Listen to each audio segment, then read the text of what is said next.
What are the main differences between when you started out? Obviously, you're on the doors, you're on the leaflets, you're on the phones. A lot of that's still the same. But if we go back 15, 20 years to now, to someone starting now, what are some key leverageable things that someone can do to get ahead fast? Outside of just doing the 90 days, what are some of those key movers? Because you've seen the industry transition through phases. Yeah. What do you reckon? I think, so I can tell you what I did, or some of the things that I did at the start that I think made an impact or a difference.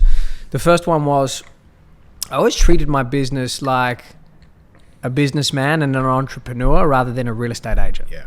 You know, a lot of real estate agents treat their real estate business like a real estate business. Mm-hmm. And so what does that look like? I'll give you an example.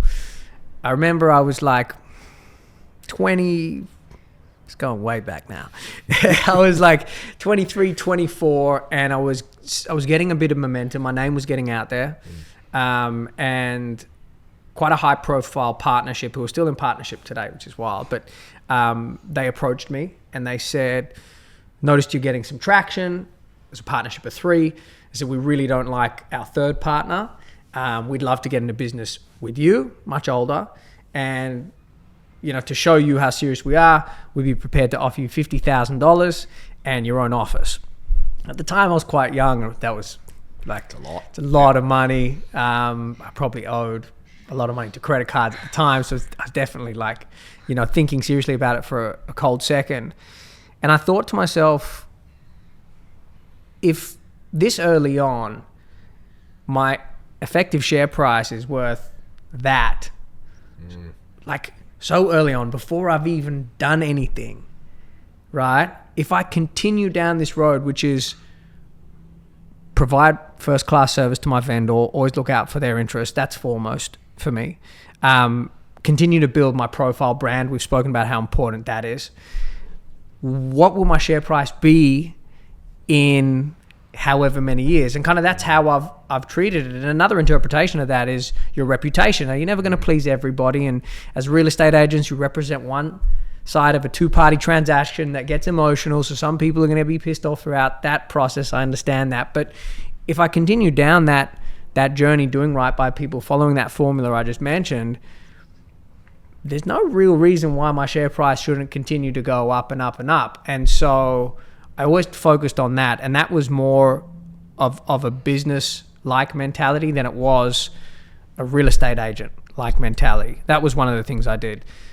Another thing I did was I was very focused on building profile, which, you know, I always talk about as another interpretation of brand. Mm-hmm. So from the moment I started, you know, I worked for 2 agents. One of them is a buyer's agent now, and then the other person's out of the industry. So they weren't a principal. They weren't, you know, one of these top performers that we speak about. So if anyone who has that excuse, it's bullshit.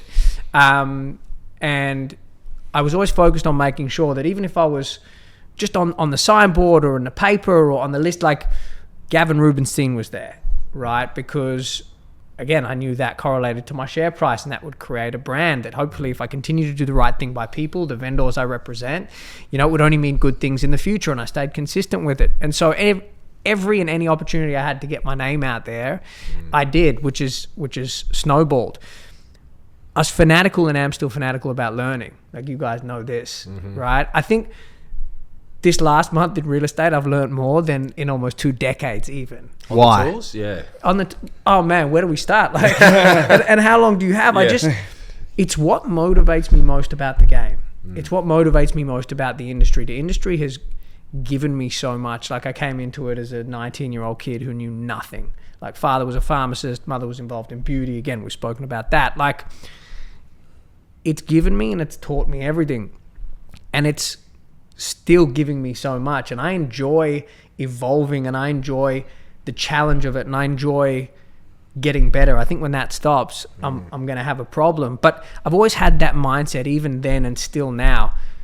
How can I learn? How can I get better? How can I evolve? So I think if someone starting in the industry can focus on those 3 aspects, they're going to have some real success. Another backbone of, for me, what's always put me in a good place is this word called persistence, right? Being tenacious and continuing to go after something irrespective of the no's you get along the way, still with the same vigor and with the same energy that you set out to go after it for. I was just always persistent, never took the first no, had more focus on what it was that I was chasing rather than the challenges the journey presented, right? And that helped me a lot. Is it gamifying for you now? Is this becoming, when people are elite at something, it gamifies? It tends to, like, business becomes a sport because the money's relevant, right? You're like getting paid the comm. You're not listing property just for the comm. You want to help people and you want to move forward and you want to challenge yourself. And it's all of those intangible rewards that you get out of a deal. I'm assuming is probably where you're at. Is that accurate? Look, I wouldn't know if I think about 12 months ago, I said, like, my focus for the next 12 months is I want to have fun. Yep. I really want to have fun. Coming up to doing this, I think it's 18 years. It's almost 2 decades. It's a long time. We had the conversation before. I'm not even 40 yet.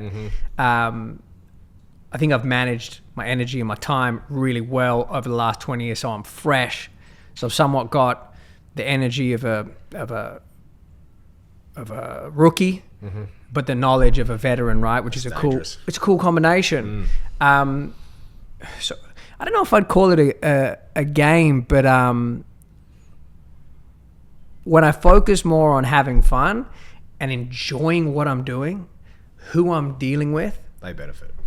Yeah. I had the best 12 months I've ever had in real estate. How real estate so, like, I mean, it's so hard. People in real estate burn out every 3 months. How often have we seen it? Yeah. Like, how often have we seen some of the biggest performers, right? Yeah. Have been in the game, performed at the highest level, and then after 10 years, 15 years, they burn out and they go do something else without, being specific. But there's a bunch of examples that we can talk about. If you even listen to any, let's say, podcast, I don't even know if podcasts were around when I started, but like presentations or my first talk at ARIC, I speak about energy time management. I speak about managing burnout because it's a big thing in our industry. And I've put a lot of importance in doing what I want to do, right, over the course of the last 20 years. And that's why I don't burn out. Notwithstanding, if you talk to me like in June, just before I'm about to go on a mid-year trip, I'm not pleasant to speak to. Like, I'm that. So I have my moments, right? And I almost quit the industry, every day. But generally speaking, I'm fresh, I'm excited, I'm motivated because I also feel it. Real estate's got so much more to give. Totally, man. It's ever evolving, right? Completely. Hey guys, thanks for tuning in to another Both Sides podcast. Just want to say a big thank you for the support up until now. If you've got value from the episode, could you please go like and follow us on the social platforms, for example, Spotify and YouTube, as that will help us continue to get better quality guests. Bye for now.